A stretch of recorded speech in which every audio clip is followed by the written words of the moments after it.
To interview Carrot Top, it's Brillo Hair. Adam Carolla!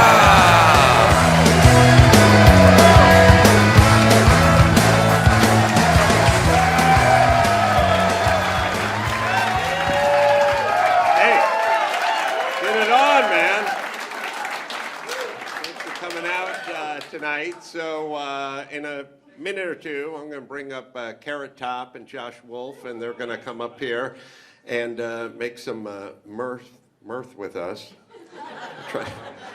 It's a long day. I did all right, so I'm dressed nicely because I did a corporate gig before I got here tonight, just moments ago, and I had thoughts about that. But not about the actual gig itself, but before I go out on stage, as I did a few moments ago, I like to take a leak. Because my feeling is let's just do this now so I don't have to feel like I gotta take a piss up on stage. But normally I wear blue jeans when I do a show, not weird khaki light piss accentuating dribble Dockers, right? So if you're listening at home, I'm wearing khakis that are basically super light, like some Chinese scientists worked in the lab to try to figure out what pants showed off piss dribble the most. And they came up with these pants. Like, I think I bought them in the piss dribble section at the Gap. There are no pants that would show off piss dribble more than these pants.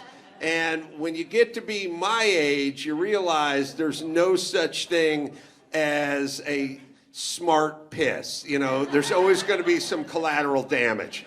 There just is. When I was 19, I could shut the spigot and go run a marathon without a drop coming out and then finish my piss after 26 miles. Now, there's two pisses. There's the piss you do into the urinal, and then the piss you do walking back to the room.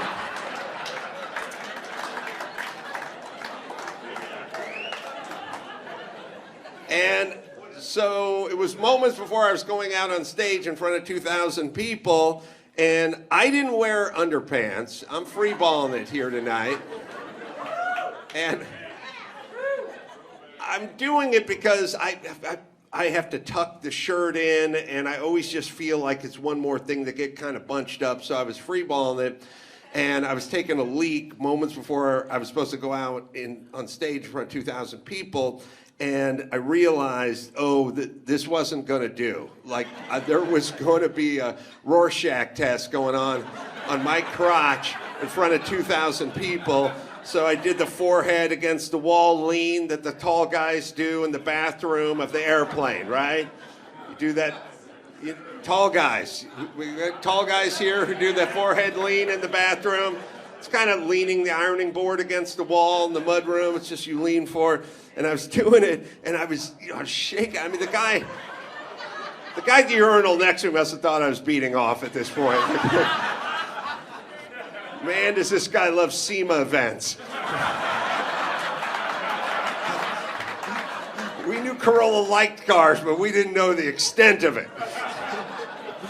So I'm just sitting there shaking, and then you do the weird milk move where you think like, oh man, so I'm gonna get this golf ball through this garden hose one way or the other, you know, it's that move, and shake, and then obviously you walk out, and it's always so. There was that. Now, first off, if you make slacks that show piss droplets and you can see them from outer space, shouldn't you have some sort of quilted inner front, you know? Like, you ever see those dudes with the hunting vest and it's got the padded diamond stitch on the shoulder? Shouldn't I have something like that? Or the fishing hat where you keep the lures, you know, some sort of piss-absorbent, charcoal-filled thing at the front that may accentuate the bulge a little, but also absorb the collateral piss.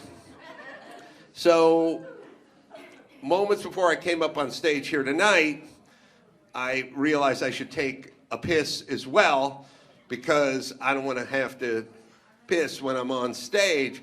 So this time I thought, well, how do I do this? Because it's not something I normally do. I normally just wear jeans and I don't care. And then the other part is, why are we so judgmental in this society? Like, I walk out there with 5 drops of urine in the front of my pants. It's like, oh, look at that retard, he can't control splatter. There's context for this. Haven't we all done this? Why so judgmental? You know what I mean? You take a piss, you shake it around, a little ends up in the pants. Why do we gotta end up on the internet with this shit? But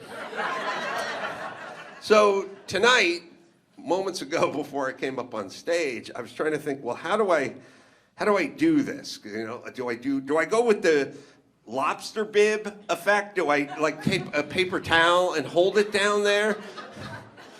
I came up with what I can only refer to as a cock hammock or sling. It's like remember in Laurel and Hardy when someone would have a toothache and they tie that thing around? I just made a sling out of a paper towel and rested my marginal dick in it, and then I actually used it. It was a little puppetry of the penis, you know what I mean? Like, but it was marionette of the penis. I would watch puppetry of the penis if they used strings. So I slung it around and I gave it the, I guess the inverted reverse shoe buff move, you know what I mean? Like, just toweled it off and dabbed it off and got here as dry as I could. Success, as you guys can see, I made it. Thank you.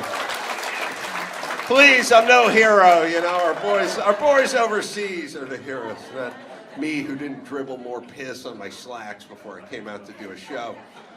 Also, you guys probably know this, but this club's a little out of the way. It's not exactly in the heart of the Strip.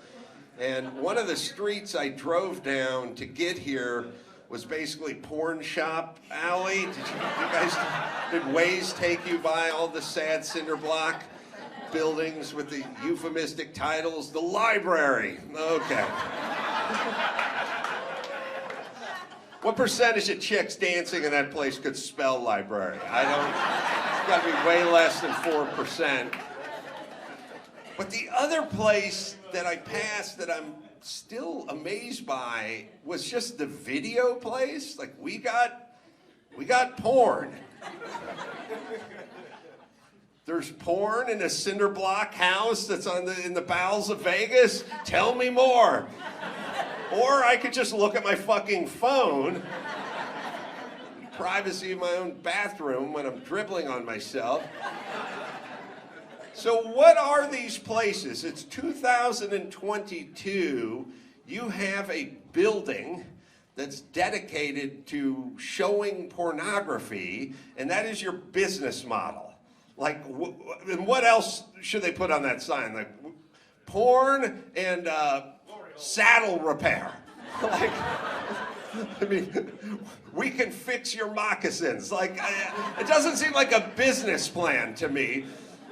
But I always think there's got to be something going on inside of these buildings, right? It's not just Joe Sixpacks going, you know what? I got pretty spotty internet back at the house, and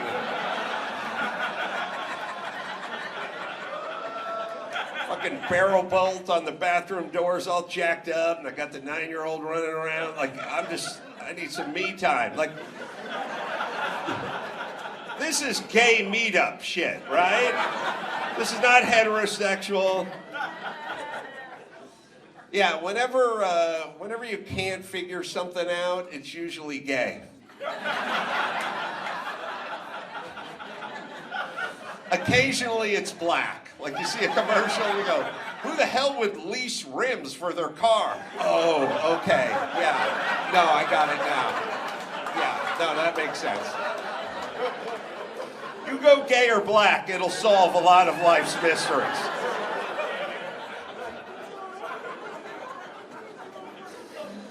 All right, let's see, where's my card here? We got a couple of world-class comedians coming up on stage. Let's bring them up now. We got Mr. Carrot Top, fresh from his performance at the Luxor, and Josh Wolf, who was just on my show a couple of weeks ago.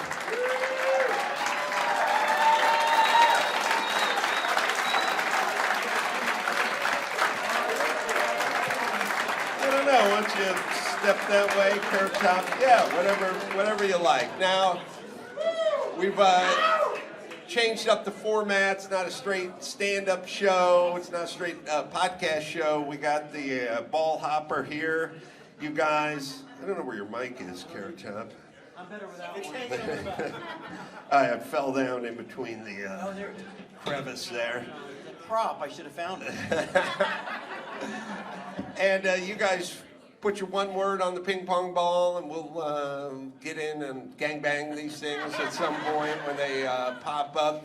Josh, you ever do anything like this? Gangbang? Yeah.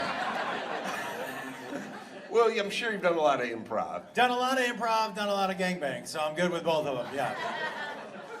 Carrot, same question? I don't do improv. What the fuck? No, I just do my show. You just gangbanging? I just hit a watermelon every night with a hammer and people love it.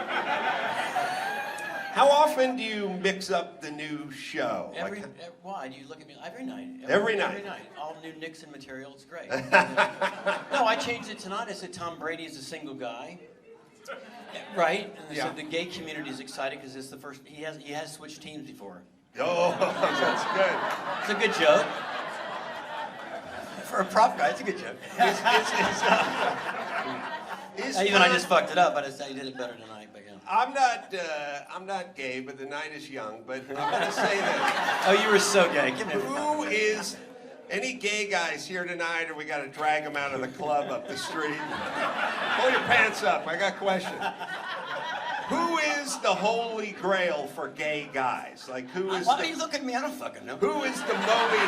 I gotta believe Tom Brady is. I might throw a Brad Pitt in there. Oh yeah. I might throw a Brad Pitt in there. Brad Pitt's old news. Look, I mean, but you're not gay. You're not a gay man. The night is young. Okay, yeah. I gotta believe Tom Brady is the goat, the Moby Dick, and the Holy Grail. By the way, those devout Christians probably don't like me taking Holy Grail and going with gay sex and just sort of. And if he was the Moby Dick, maybe he wouldn't be getting divorced. That's right.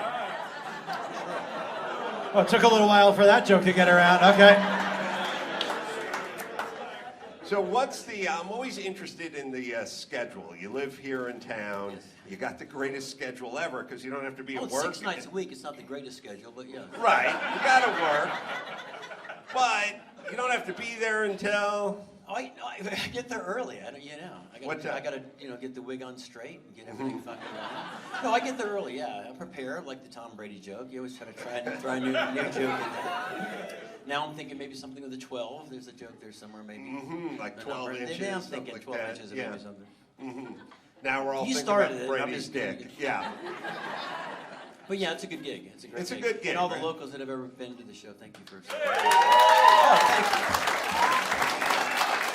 Because before that, you were a road dog, right? I mean, yes. you traveled everywhere. You did the road all day, every day, right? Every day, yeah. Bus tour, the whole 9 yards. We went to the wrong Springfield one night. Oh, really? You have the joke on this story? I went to the wrong Pittsburgh. I thought Pittsburgh State was Pittsburgh. Right. Pittsburgh State's in Kansas. I called my car when I landed in Pittsburgh. I'm like, where are you? They're like, Kansas. I'm like, I'll be there in 5 hours. Yeah. Similar. Yeah. Similar. It was Springfield, Missouri we were supposed to be in, and we ended up in Springfield, Illinois. And I woke up, and I said to my driver, this doesn't look like Missouri. And he said, oh, well, I hope it better fucking not, because we're in Illinois. I said, oh, shit. Or you're just sleeping on the bus the whole time. Yeah, doing coke and doing whatever. And my bus driver, too, running off the steering wheel. And so he told me that one night. Coke off the steering wheel. No. That is. Well, he told me this after he'd been on tour for like 8 years. He said, I used to drive Johnny Cash. I used to do blow off the steering wheel. I'm like, fuck, why did you not tell us before we hired you? Yeah. But yeah. And also, you have to wait for the straightaways to do a rail. Yeah. That's not easy to do it off that. That's great. Well, speaking of that, I have a thought because I've gotten fucked up with this. I got in a long argument with Dr. Drew once about Rochester because he was talking about Rochester, New York. I was talking about Rochester, Minnesota, and I realized there's too many of the same. Would you guys in the Springfield fuck up and Pittsburgh, would you guys agree with me that we should settle this shit once and for all? Like, we take, and I would sign off on this. You get the biggest badass MMA guy from Rochester, New York, and the biggest badass from Rochester, Minnesota, and all the Springfields, and we just have a fucking tournament, and we see. There can only be one Springfield. Right. And then, just to really up the stakes, we do like, if this guy wins, then Springfield's going to be called Anusburg. We get a really insulting name, and the whole fucking town comes out, I mean, you're fighting for your town, I bet you there are so many towns in Texas. There's one named Anusburg there right now. Had to be. So speaking of how did you know? Wrong Pittsburgh. There's only one fucking Pittsburgh. Pittsburgh State. Oh, okay. So I just assumed it was in Pittsburgh. It's in Kansas. Oh, okay. Yeah, and it's the only, what's the mascot? The Gorillas. So it's the only team that has the Gorillas as a mascot. And they had, this was terrible, they had introducing me, this Asian woman. And so there's gorilla's not the best word for her. And so, I was like, why don't you have her introduce the squirrels? Like this gorilla. When she said, she came out and she stood up and she goes, okay, gorilla. And everyone was like, what? And she did it a couple times and it didn't get any better over the time she did it. No. Well, in my world, she's going to have to fight it out with the guy from Pittsburgh, PA, and we'll see who comes out with their hand raised. Yeah. Well, what's funny? Speaking of going to the wrong place, I was reminded today, somebody told me the story of the time I installed the closet in the wrong house, which is a thing that happened without any hyperbole or exaggeration. Years ago, I was a carpenter, and I used to work for a place called ABC Closets in Burbank, California. Always Better Closets. And you would name your shit back in the day, AB, whatever, A, because you want to get in the front and the top of the phone book, because it was all alphabetical. So I worked in probably 1988 for Always Better Closets, and I used to go install custom closets. And I got the invoice from the boss, and he said, this is 11752 Hartsook Street. And I announced, oh, hell, that's my street. That's my street, I said to him, and I said to myself. Now, what had happened was I did grow up on Hartsook Street, but later, and currently at the time, I had moved one street over to Otsego Street, and I was living in an apartment on Otsego Street. I don't know why we couldn't get fucking decent names. Like, can we? This thing is never going to end, by the way. Name them after the president. All right, you're gonna find Murph in this. Fuck. I announced it's my street. I know where it is. So I showed up to 11752 Otsego Street, which was one street over from the house I was supposed to install the closet in. And I knocked on the door, and a Mexican maid, nanny type, opened the door. And I said, hey, sis, out of the way, I got to install a closet. And I realized you show up with tool bags and purpose and a cordless drill, you could walk right into the fucking White House right now. Like, you don't need a fake ID, you don't need a catapult, you just need a tool bags and a lean. You know what I mean? All right, out of the way. Get out of the way. I'm taking care of business here. And she goes, oh, okay, hey, and I got out of the way. She walks out of the way. I go right to the master bedroom where I'm supposed to install the closet. Now, my first clue that I missed is I open the closet door, and it's filled with clothes and junk and boxes and stuff. And I go, we always tell them to clean the closet out. God damn it. So I start tearing everything out of the closet and throwing it on the bed. Oh, God. Then I demo out the old closet, the old shelf and pole. Remember the weird, lonely wooden dowel that sagged in the middle? Like we didn't see that one coming? You hang 80 pounds of clothes on this skinny wooden dowel for 35 years. You don't think there's going to be a little dip in it? We're like, oh, we're so surprised. And it had a little Peronis in it. It's a Dick Bent joke. Anyway, tear the whole thing out, install the new closet, which fit perfectly, and put in hooks in the bathroom, everything, and then normally I just leave. But this one job, this one time, my boss said, you got to get paid. You give her their invoice and get paid. So when I'm done, I go to the Mexican maid, who's now holding an infant in her arms, and I put the invoice down, and I go, hey, dinero, need to get paid.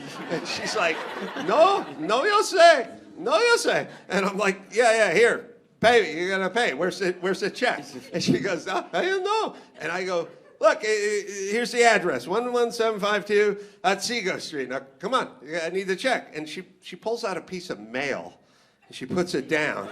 Oh, no. The worst feeling in the world is not when you're right or when you're wrong, it's in between. Mm-hmm. It's in between. The worst feeling in the world is not when you know you got your car stolen, it's when it dawns on you. Like you go...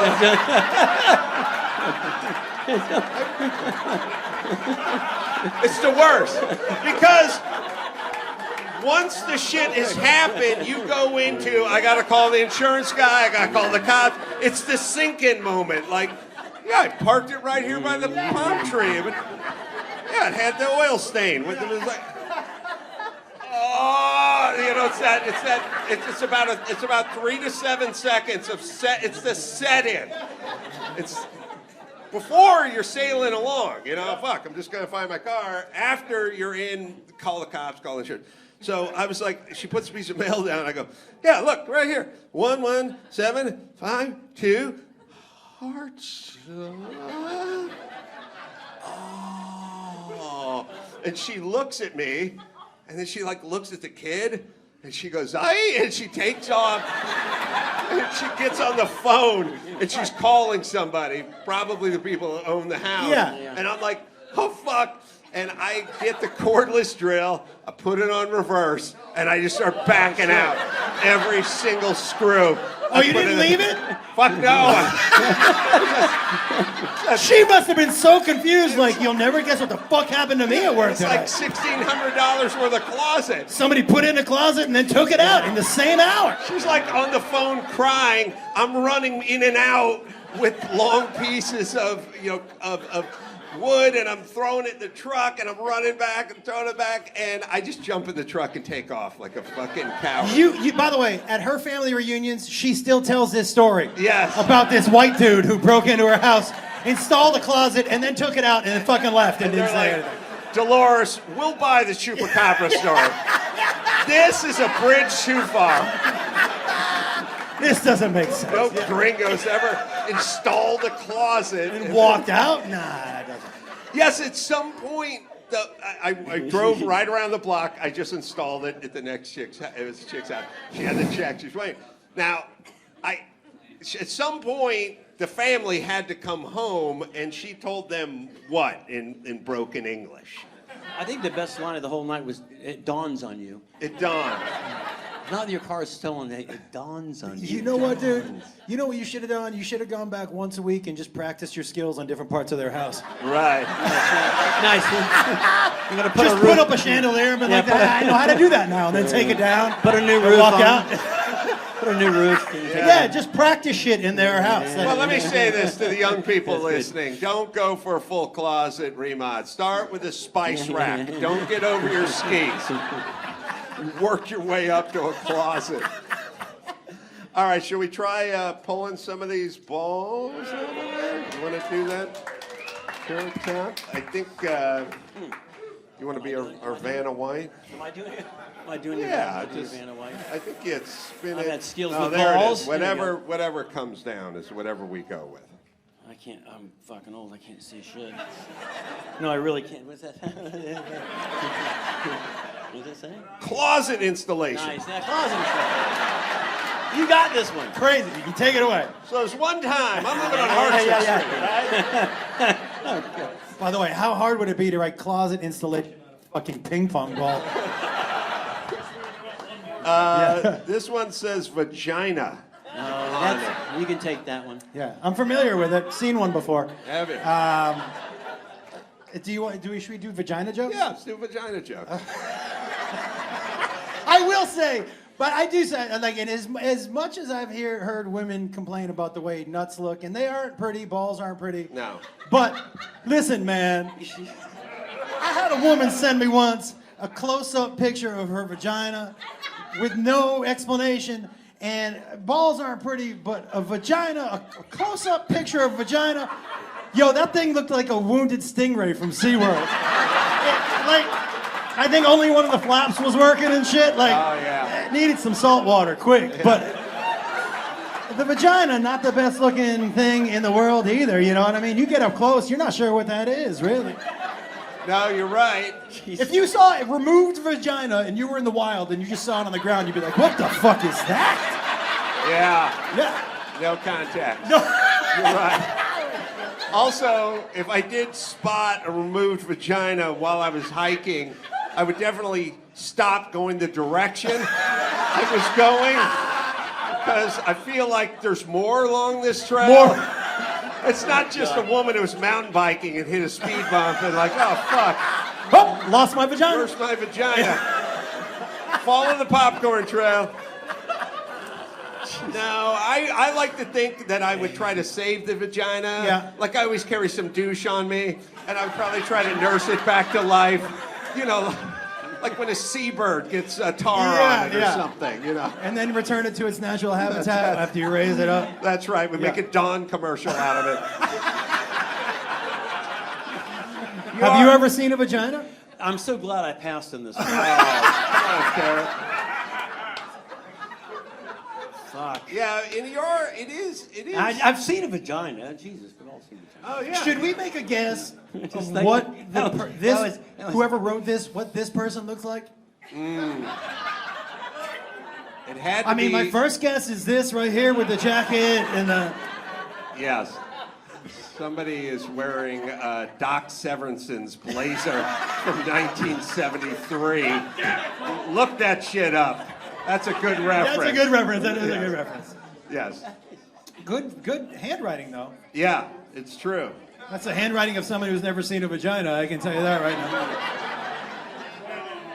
I do, we do, speaking of vaginas, and we were talking about puppetry of the penis earlier, which is impressive, but if you ever travel to some of the Asian countries and see what those women can really do, it puts the puppetry of the penis guys to shame. You know what I mean? Like, that guy can make a Big Mac out of his cock and balls, but can't he shoot a tennis ball With across accuracy. the room? With accuracy. That's the thing. Like, it wasn't the fact that the ping pong ball was coming out. It was the accuracy. Well, the fact that it was rifled, I think, is what.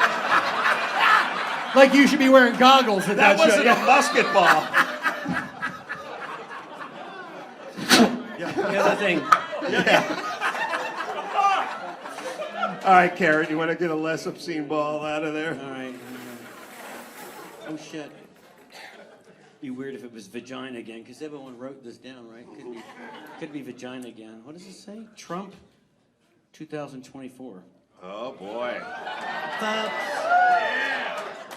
Well, I have a couple. I don't know where you guys stand on Trump. It doesn't really matter. Yeah. But I'm always sort of torn because, like, on one hand, it'll be just 4 years of utter hair on fire chaos, rumor mill, Putin's gonna come back and pull the puppet strings for Trump. And so it's like, I don't know if I want that much hassle. Like if Trump gets elected, it'd be like it'd be essentially like someone said, look, we're going to have a meth addict move into your home for 4 years, but just go about your business. Go about your business. There's nothing there. You may open the shower curtain and he may be naked standing there, but just kind of ignore him and just, pay your taxes and just kind of keep your head down. So it will be a distraction. Everything will be fine. Everything's going to be fine. On the other do a hand, Trump impression. I live and work in Hollywood, and I have many liberal friends who live in Santa Monica, and it would be fun to watch them melt the fuck down. Because they will melt. All the blowhard celebrities, Cher and the like, are all going to come out of the woodwork and talk about moving to Canada and all the bloviating and bullshit that never happens. I'd like to institute a plan, which is you get 3 threats to move before we extradite your fucking ass. Yeah, I like that. Like we go, look, this has been going on since the Nixon administration, Cher. Yeah. You can't fucking threaten to move every single time. You've done it 3 times. We now are moving your bony ass to Quebec. Into Celine Dion's old house. Yeah. You're up there. That's right. So the meltdown factor would be fun. Listen, man. My only thing about Trump 2024 is that we've seen this show. Between that dude and this grandpa we got in there right now. When I was just in Portland, right? And I haven't stood yet. I should probably stand. I was just in Portland. Fucking sitting the whole time. And they said the traffic was fucked up because of Biden, right? And I was thinking, like, in my mind, not fucked up because of his motorcade, but fucked up because he was trying to cross the street, like. But you know what I mean? Like, is this? This is the best we got? These 2 90-year-old dudes? We can't fucking find something else in this huge fucking country? I know you all like Trump, but these can't be the 2 best dudes we got. They just fucking can't. It's all we got. It's too late. It's a whole. Yeah, I do. I sit back and think about that all the time. Like this is all we got, and I think so. What we have essentially is between Biden and Trump. Yeah. It's like we're all on a commercial airline flight, and we have a choice. Spirit. Yeah. They don't. It's just a generic. They don't even airline. give you a drink on Spirit. They open a can of soda, they pass it around. Everyone take a sip. Everyone take a hit. And they call it Spirit because you lose yours by the end of the flight. Yeah. Yours will be broken by the time we land. So. Oh, he's standing Are you again. standing again? I'm up. We're all on a commercial flight. And we only have our choice between 2 pilots.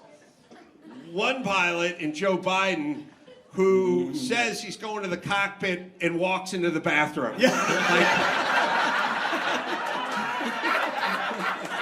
That's a great joke. Great joke. And the other guy, It's a great joke.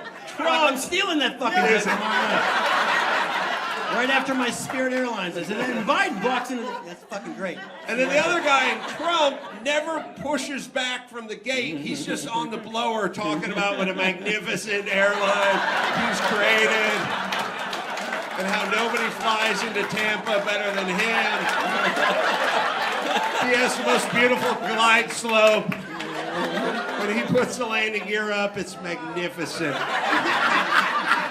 Overhead baggage, so classy. Overhead containers are How was that classy. flight, folks? Good. Good flight, wasn't it? Those are our 2 Best flight. choices. That's it. I like when Trump would always announce people in the audience that were out there and they never were. I thought that was hilarious. Right. No, he'd say, where's Sally? Where's Sally? Oh, Biden does a little. No, I like they weren't there though. For me, Biden, like listening to his speeches, it sounds like every now and then that he runs out of batteries. Like he's like a row. Maybe like somebody fucking pull the string on Joe. Like sometimes it's just like he just like stops all energy. I guess when you're that age, at some time your body's like, we're gonna stop all energy output, and he's like, cool, that's it. You know what I mean? I'm gonna just conserving. I'm stealing that one too because I have a Pee Wee Herman doll that I've done since whenever that happened. And, or did it happen? Oh, that was up the street in the cinder block. Yeah. No, it's a Pee Wee Herman. It kills every night. You pull the string on it and it shoots cum. So, but now I'm gonna do yours. You pull Biden. I have 2 new jokes for tomorrow. All right, I gotta. Look, we both just flew in from Aspen and we have our fucking ski jacket. I was saying it looks like I go shopping at the Denver airport.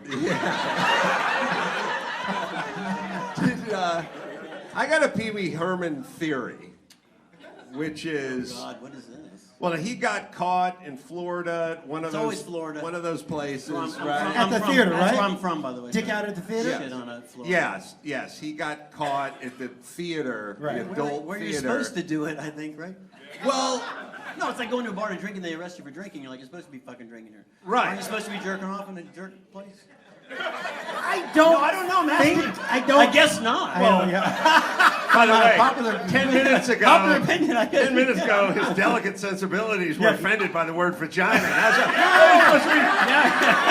You're supposed to be beating your meat everywhere, right? Dude, shoot cum all over the place. Which is it, Carolla? You started. Who are you? Are you a prude? You're supposed to. Yeah, you're in a porn place. All You're right, supposed to play with your dick. I agree. And Some might be playing with their dicks right now in here. We don't know. I agree. And back in the 90s, when was that? When was the Pee Wee Herman thing? Gotta be 92. 92. How do I know? I don't know.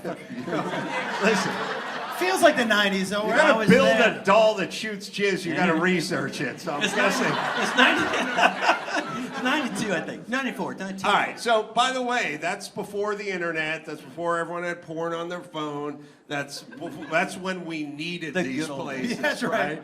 Now, the one up the street, I don't know what that's doing there, but all I'm saying is there was a context here. But here's my theory. You tell me. I don't know. This may hit a little close to home, Carolla. He's a very talented comedic actor, Paul Reubens. Yes. Right? He's really a fine actor. Yeah. But he painted himself into this weird character with the bow tie and the bicycle, and he had to do this character. Yeah. And then so much money came in off it that he couldn't escape this role. So, how do you get out of this role? If you go in and... You jerk off in public. Right. Carrot. No, I especially think there's some since you're... similarities here, and if you'd like to just kind of... Yeah, right. I have an orange hair and a headband. Oh, fuck. If you'd like to put it to bed right now. You're going to need Now a bigger could be the cup. night. We could turn the page. You can do chairman of the board, too. We could move on. Sorry for bringing that up. I'm saying psychologically, because if Pee Wee, at the height of his powers, he's printing money. If he goes into William Morris and goes, I'm putting the bow tie, they'll talk him right out of that. They'll go, we have a lucrative deal, we have advances and everything. I am saying sometimes, like when someone's in a bad relationship and they get busted for cheating, but because they left their phone on their wife's pillow and she read the text, it's like, oh, he wanted. That's right. He wanted out. So did Pee Wee want out by beating off in the Dade County? It was Pensacola. Yeah. I mean, not only that, like the nail was in the coffin also because he was entertaining kids at the time, right? That's my point. Yeah, but well, not at the time. Right. Not that moment. That wasn't his closer. That was a slightly older crowd that was in the jack den with him at the time. The kids were out front. That's hilarious. They weren't done. They were in the van. They were waiting for Mr. Herman to finish the deal. Yeah, at the time. Now put your goggles on, kids. So you think part of him was like? I think you're. No, what I'm saying is there are the things we do consciously, and then there are the things we do subconsciously when we want out. I don't think that's the way to go out. I don't think he wanted to. I think, honestly... No, you want to go out on... No, I'm being serious. You think he was like, you know what, I'm tired of doing Pee Wee Herman. I'm going to go fucking beat off. You're saying... I think he probably got busted and was like, fuck. You want to go out on your shield, not on the carpet. I'm like, yes. I think it was an unfortunate situation for him. What you're saying. And by the way, I used to work for A&B carpet cleaning as well. Yeah. I swear to God, and I've cleaned a lot of Sizzlers and Pizza Huts, but that would have been the worst gig ever. Do you know who I've always wanted to ask? We've all been in 1,000 hotels. I've always wanted just to sit down with some housekeeping people and be like, tell me the worst thing you've ever walked in the room and seen, or tell me but I bet you those housekeeping at the hotels, they could write a book that would be the best. Yeah. I can only imagine. My friend, who's a stand-up comic, was in a I don't know, just a Holiday Inn or some shit. Sorry, if you own Holiday Inn, shit hotel. And he's in his room, and the knock on the door, and the maid, this is all true, and the maid says, he said, I'm in the room, and she said, I'll come back, and she went and she took a shit while he was in his room, and she left and got back in the hallway, and he's like, what the fuck's no? And she went and took a shit while he was sitting there watching TV. In his room? Yeah. While he was watching TV, he's like, what the fuck?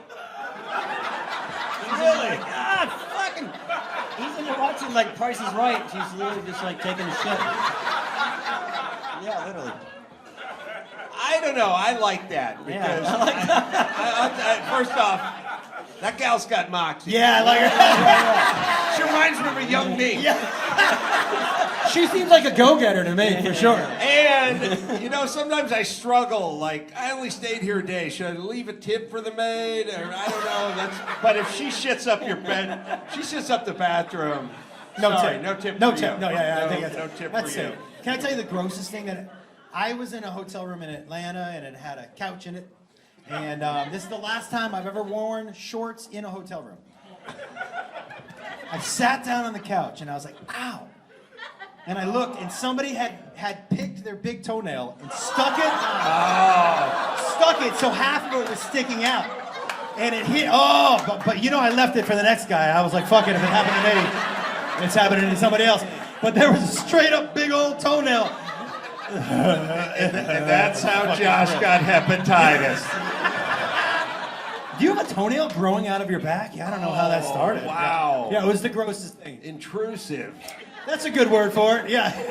But it could have been 6 inches to the right, and we could have had some real damage. Yeah. Although I have to tell you, okay, maybe too much information, but for that show that I do with my son, I had to get a Brazilian wax. And who's gotten a Brazilian wax in here? A Brazilian. Yeah, I will tell you. So they do the crack. I think my asshole's tougher than I thought it was. All right. Yeah. I told him. He goes, "Did I hurt?" I go, "No, I think I got a tough asshole. I didn't think I did before, but I think." So I don't know if that nail would have really done any real damage. 6 inches to the left. High threshold for pain. Yeah. Maybe, yeah. Yeah. Well, the thing about the waxing. Ever do any waxing? Yeah. Okay, I've done it. I have this shaped in the shape of an arrow, so you're forced to look at my cock. Oh, really? When you're naked, you have to. It's an arrow. You have to look. I showed you. I'll show you after. Okay. Yeah, show me. Yeah, we'll take a look. Look, we'll hit the men's room. I'll get my dick hammock out. You pull your arrow out, and we'll trade. And I'll show you my tough butthole. Yeah. It's gonna be a fun night. I will tell you a joke from my act, which is totally true. So, I'm installing a China hutch in North Hollywood. It's 1989. Oh my God, yes, Stay with me, people. No, I've yet to tell a fucking joke, so I'm just giving you shit. This is totally true story. I went in for the first time to get my eyebrows waxed. And I thought she was just going to stop them from, meeting in the middle and driving the golden follicle above my nose, and she goes, "How do you want me to shape them?" And I go, "What?" And she goes, Like eyebrows. "How do you want me to shape them?" And I go, "Make me look like I'm listening."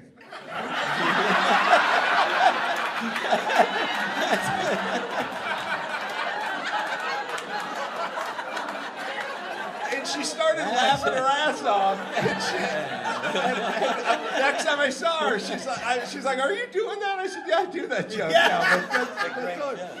But the other thing I say, which is 100% true, if guys you ever do this, you get the wax. If they ask you this question, the answer is always yes. You want me to get your ears? That means there's a problem. Yeah. That you were unaware of. Yeah. It's abundantly clear to her. Not you. Like, we're already here. This is a rhetorical question. I got the pot out. I got the wax boiling. It's $9 more. We're here. Let's get in there. Who waves off the ears at that point? Definitely not me. Yeah.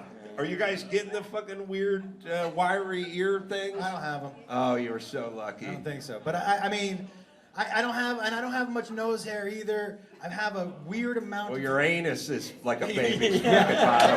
That much we gleaned from this conversation. So you're basically like one of those dogs that's hyperallergenic, right?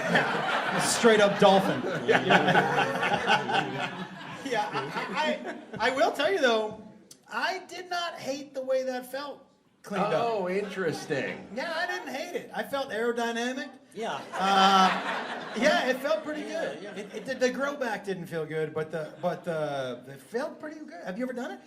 I've never done the waxing down. I was a swimmer below. when I was a kid, so we had to be shaved down. Oh, were you? It's already creepy, right? You're like Yeah. 13. Why am I shaving my legs? Because you're a swimmer. Oh, okay. Really? Yeah. And You had to, and you would just dive in the water, and be like, phew, like you said, you're aerodynamic, and you wouldn't feel a thing. And, yeah. I had my buddy Ray once paid me That's the exact noise that makes me dive in the pool. It goes, oh shit, you right? Someone dropped their cell phone. You dropped your shaving kit. My buddy Ray paid me $10 once when I was like 28 to shave my ass. See, so it's all coming full circle now. Cash on the barrel. That's right. Like, I'm with you. Were you one of those guys too? If my friends were always like, if there was a guy who's gonna be like, I bet you wouldn't do this for $20. I was that guy. Yeah. Were you that guy also? Yeah, but I was stupid because my friends would go, I bet you wouldn't give me $40 for $20. And I go, fuck you. Get the fuck out of here. See how I'm that going to the ATM. I'll show you. Now, did you shave? It was a cheek shave? Cheek, I would say, yeah. Yeah, Cheek shave. A cheek shave. We Okay. didn't get into the back, Zach. That's what you're asking. So let me share, you know Ron White, probably. Yeah. Yeah. Ron White. You know Ron's joke about this is pretty funny. He said, and I'm going to do my best Ron White impression. He says, I was in New Orleans, and I was walking down Bourbon Street. Is that the right one, city? No. Yeah, Bourbon Street. Yeah, Bourbon Street, and this woman approaches me, and she says, would you like a blowjob? And I says, is this a trick question? He says, yeah, sure, how much for the blowjob? She says, $20. He says, oh, I'll take the fucking blowjob. So he takes the back in the alley and gives him he says, the best blowjob, besides my wife who's here tonight, best blowjob I ever got in my life. And then he's telling his friends, he said, I got a goddamn blowjob for $20. He says, it was a dude. He says, you let a dude blow you? And he's like, for $20. Now, I shortened it because it goes on for 20 minutes. But the best punchline, right? You let a guy blow you for $20? Well, that was always my favorite part about, remember there was that like HBO or Showtime show? It was like Real sex? No. I would like to talk about real sex, except for my class action lawsuit against the producers of Real Sex. Because every single time I'd see real sex and there was so much promise. Yeah. And then, next thing you know, we're in Stuttgart, Germany, and we have the Fat Chick Latex Fetish Festival. And I'm like, oh, come on. We have one fucking hot chick on a nude beach. Like, it was all weird kinks, weird boner killing. It wasn't real sex. It wasn't real sex. No, there was that show called Hookers on the Hill, or Hookers on the Point. Hookers on the Point. Oh, that's right, where they interviewed those. Yeah. They would mic up streetwalkers in some bad, town in Pennsylvania or something, and the chick would, the guy would pull up in the Camry, and the chick would walk over and like, hey, honey, you want a date? And everyone, it was the most depressing thing ever. But there's a few things I liked about it. One is, they would always tile out the license plate, right? Yeah. Because if the fucking wife of the John was home watching the TV show, and it's like, don't you have an 86 Camry with Bondo all over the left rear fender and a coat hanger for an antenna?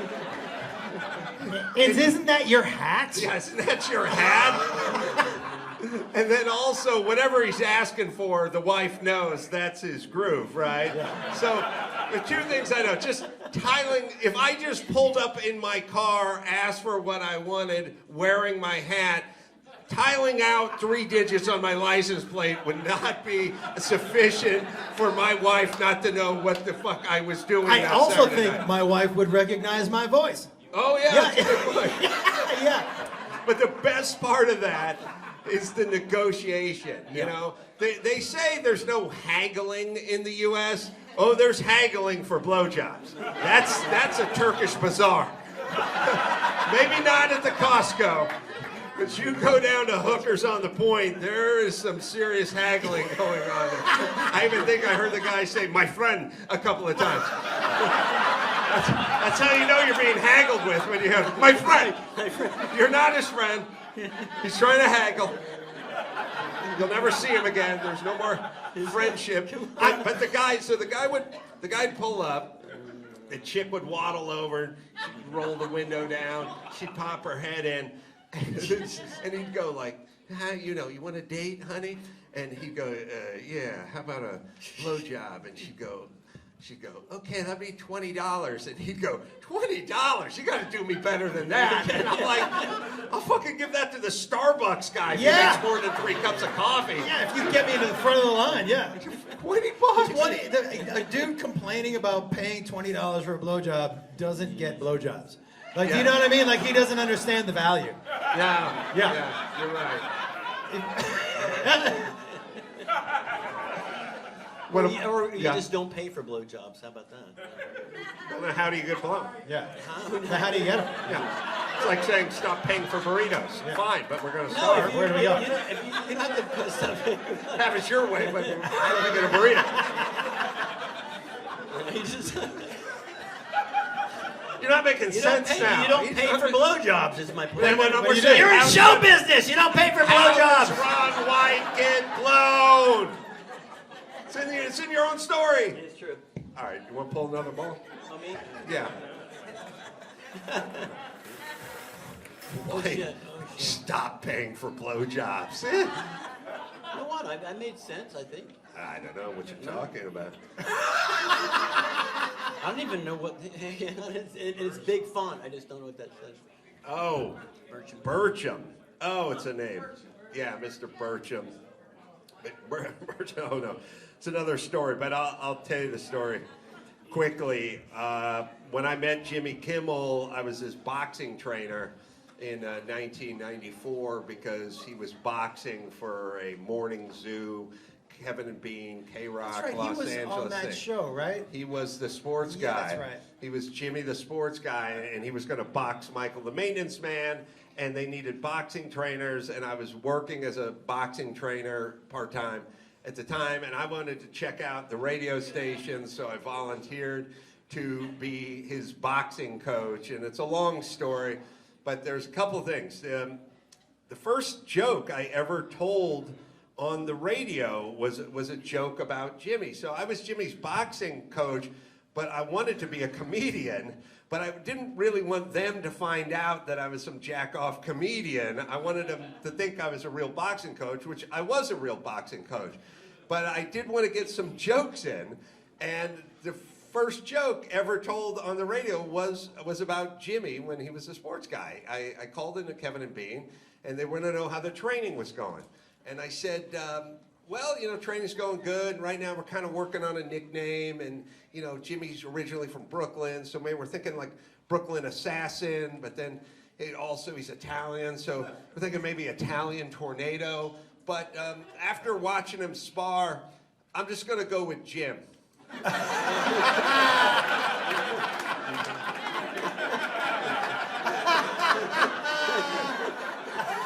The first joke I ever told on the radio in 1994. And I got done training Jimmy, and he lost the fight. and I sent him out in the second round with no mouthpiece. I remember like standing in the corner, like cheering him on, like a sitcom, and looking at a mouthpiece in my hand, going, "What the fuck is this? Whose is that? Yeah, whose is that?" And then the fight ended, and I said, "You got to help me get onto the radio." And Jimmy said, I think you're funny. I'd like to help you. And he said, what do you do? And I said, I just hang out and crack wise. You know, I'll just come to the studio and, you know, roll with the guys. And he said, no, Kevin and Bean do that. They don't need that. You got to do a character. You got to phone in the radio show as a character. I said, I don't do characters. He said, you better come up with one. You got the weekend. Then you can call in on Monday morning. I'm not going to tell them you're the boxing coach. If you tell me you're the boxing coach, you're going to go, fuck this guy, wants to get in the show business. You know, I'll just tell him, I got a guy, he's funny, he's going to call in, but you got the weekend. And I came up over the weekend with this character named Mr. Burcham. Mr. Burcham was an amalgamation of every bad shop teacher I had throughout junior high who hated their students. Yeah. And he taught remedial wood at Louis Pasteur Middle School in Monrovia. And he hated his students, and he was going to call in Monday morning. And I was so up in my head about it. I was like, why would this middle-aged, grumpy teacher call into K-Rock, which is, you know, they're playing Smashing Pumpkins, Yeah, they were cool. Nirvana, and Yeah. all this. This guy wouldn't listen to this. So I was falling back on my groundlings training. I was like, what is his motivation? Why would this guy call Kevin and Bean at 7:30 in the morning? And the answer I came up with, the motivation is he didn't listen to K-Rock, but every one of his kids had it tuned into their clock alarm, and he wanted to use it as an intercom to yell at his kids. So he'd call in and go, yeah, it's Mr. Burcham here. Listen, I injured myself in the garage over the weekend. I'm not going to come in. That ferry, Mr. Saponzi with a sweater vest, going to be coming in there. Now listen to me. Listen, and then I would start threatening the kids. He's going to show the movie Blood on the Bandsaw. You're all going to watch it. Then you put your heads on the desk and you wait for the bell to ring. If any of you go near my drill index or start messing with my Miss Makita poster, there will be hell to pay when I come back. And then there was one kid named Brad Higginstaller, because whenever you're an evil shop teacher, you can be only sort of 8/10 evil if you're evil to everyone. You have to have one teacher's pet. There has to be one kid you love so that we can all be horrified by how much that we go, he can actually like somebody. Right. He's just hating us because we're evidently beyond repair. So then I would go, listen, none of you stay away from the drill press and the drum sander and the oscillating spindle sander. Like, you don't touch anything. Now listen, Brad. Brad's the only one's allowed to move around the shop. Now, Brad, listen to me. I was thinking about that cigar box you built your grandfather. I thought about it long and hard over the weekend. I don't want to go with the butt joint. I don't want to go with the dado joint. I don't want to go with the rabbit joint. Let's go with a dove joint or let's go with the finger joint. Let's do a finger joint. You can set up on the contract side. And I would start getting into all this crazy shit with Brad, and it just turned into a sensation. Nobody knew who I was. They didn't know I was the boxing coach. How often did you call in? I would call in like twice a week. And then Mr. Burcham became this huge Is he still alive? star. Yeah, what happened to him? Pat? What happened? What happened to Burcham? He was he was in a porta potty. Oh no. And the porta potty, he was doing commercial work. He was on a high rise. Yeah. And, you know, you can't go all the way down when you got to use the head. So they put the porta potty up on the 28th floor, and he was using it, and one of the shackles in the crane came loose, and the thing swung down, and it swatted him, and he just slid like a hockey puck, and he hit the elevator shaft, and it was just a free fall. Jesus Christ. After that, and Let me see the ball. Let me see the ball. Yeah. By the way, He shall be missed. do you mentioned your first joke on the radio. Do you remember the first joke you ever told on stage? Do you remember your first stage joke? My first, was a neighborhood crime watch sign that I'd stolen. And I went on stage and I said, hey, how good is Crime Watch if they're not even watching their fucking signs? That's awesome. My very first joke I ever told on stage, the first time I got on stage, I was 15 years old, and my mom and dad had to drive me to the gig. And so, and my mom was sitting right in the front row. She had one of those old click cameras, you know what I mean, right? Oh, yeah, the wine. Yeah. And so I was super nervous. I was 15, and I got on stage, and I remember the guy who was running it was like, just talk about what you know. When I signed up, and I go, okay. And so my mom is a very nervous, anxious person, and one of my true joys in life, the only time I'm really dirty on stage is when she's in the audience. Because I know how uncomfortable it'll make her. And I know she feels like she has to laugh. 15-year-old Josh, like, you know when you're hiking and you trip on a pussy? That's for you, man. You know what I did? This was my first joke. Oh, my God. I said, ladies and gentlemen, my name's Josh. I'm 15 years old. I'm super nervous to be here. I'm really nervous because this is the first, my mom and dad are here, and this is the first fucking time I'll be able to fucking swear in front of my cocksucking mom. And my dad was like, and the place exploded. My dad, it was a silent car ride home. My mom looked at me the way you were looking at me. I got in the house, and my dad goes, you're going to have to find your own way next time. I go, yeah, I figured that was I figured I wasn't getting around. I have I don't know if it's the first joke I told, but it had to be amongst them. And it's a joke that people must have done before me because it's so obvious.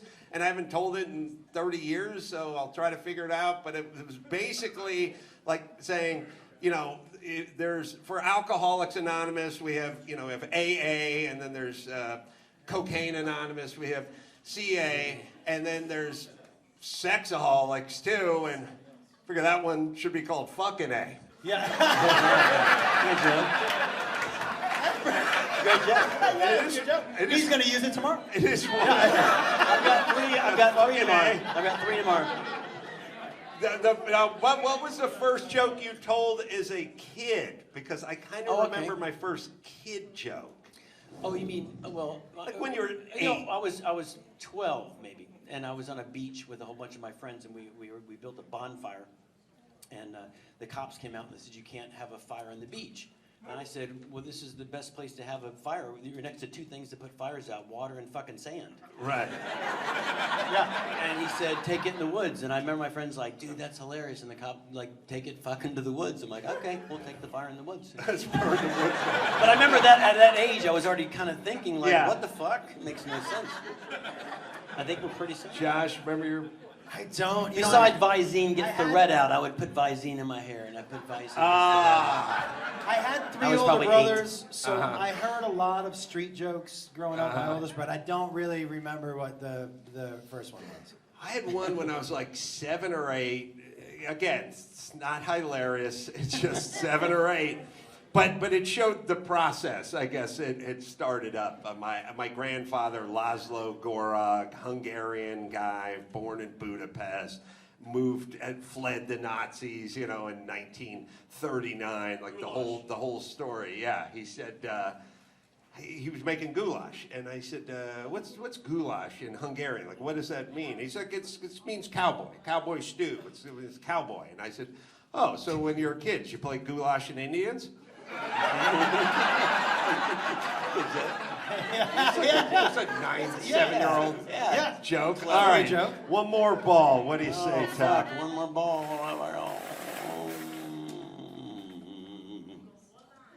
Oh, God damn, again. Home? Armadillo. Armadillo. I thought it says, I think it says armadillo. Yeah, armadillo. Armadillo. All right, I have no armadillo material. Just redo your shellfish one. Yeah, that's a good one. Yeah. I would say this about the armadillo. For an animal that we don't really have any use for, we get a lot of use out of them. Yeah. We make boots out of them. We make chili out of them. It's a weird animal in that I've never met one, I've never seen one, I've never come across one in the wild. I don't know if you guys. Yeah, it's like a combination of two or three animals. Yeah. It's like a giant rat in a snail shell. Yeah. Yeah, it's the weirdest looking But thing. I like them because I don't know if this is true, but they look like they have low self-esteem. And I like and they're like, oh, fucked up again. God damn this life. Ah, shit, I'll probably never cross this Texas highway without getting hit by a fucking 18-wheeler. Oh, they're always sleeping on the side of the road. Yeah. They're very happy. They seem happy. I like animals with bad posture. That's all I got. I don't like peacocks. I don't like cheetahs. Way too full of their own shit. You know what I mean? You've never, an armadillo has never walked past a mirror and been like, looking good. Yeah. They may be the lowest self-esteem animals on And on a possum. this planet. You know, when we lived in Studio City, which is in California, my wife and I there were these possums that used to fuck beneath our bedroom window. And so one night I was like, fuck these possums. And I was like, I'm just gonna kill these possums. She was like, no, we can't kill them. I'm like, why not? She was like, well, you're gonna kill them when they're fucking? And I was like, yeah, that's what I'm gonna do. Hey, if you were a possum and it was your time to go, would it be run over by a fucking FedEx truck, or would you rather be killed by a comedian during coitus? Yeah, that's what I'm saying. Exactly. Doing those possums a favor. So she says, no, before you kill them, just drop some water on them. See if. So I'm like, you want me to just cool them off? So I threw this, and by the way, I don't know if you guys have ever heard two possums fucking. Don't. It is like a. It was the weirdest, and the female possum's head was against the. Really? Against the house, right? So it was like. And I We're was going this like reverse possum girl? Yeah. And by the way, I was like, See what I did with the animal? and I had already jerked off twice to it, so I was done. And so I pour some water on this possum. Swear to God, the male possum, when I dumped the water, the female looked like he tried to get away. The male gripped her tighter and just looked at me like, motherfucker, do that again. I'm climbing up into that window. I'm gonna fuck you up. I'm trying to take care of business. Like, he was mad. He didn't stop. Because he's no quitter. Right. But like, I dumped that water and he looked at me like, dude, I'm almost done, dude. Like, give me a couple minutes here. Yeah. Stop it! We're almost done! Yeah. All right, let's go out on the high note of the possum rape story. Put your hands together for Josh Wolf and Carrot Top, everybody. Carrot Top is at the Luxor nightly. CarrotTop.com is where you go. And you can check out Josh Wolf, comedianjoshwolf.com for all the live shows and dates. Thank you guys, that was killer. And until next time, this is Adam Cole, Josh Wolf, and Carrot Top saying, mahalo.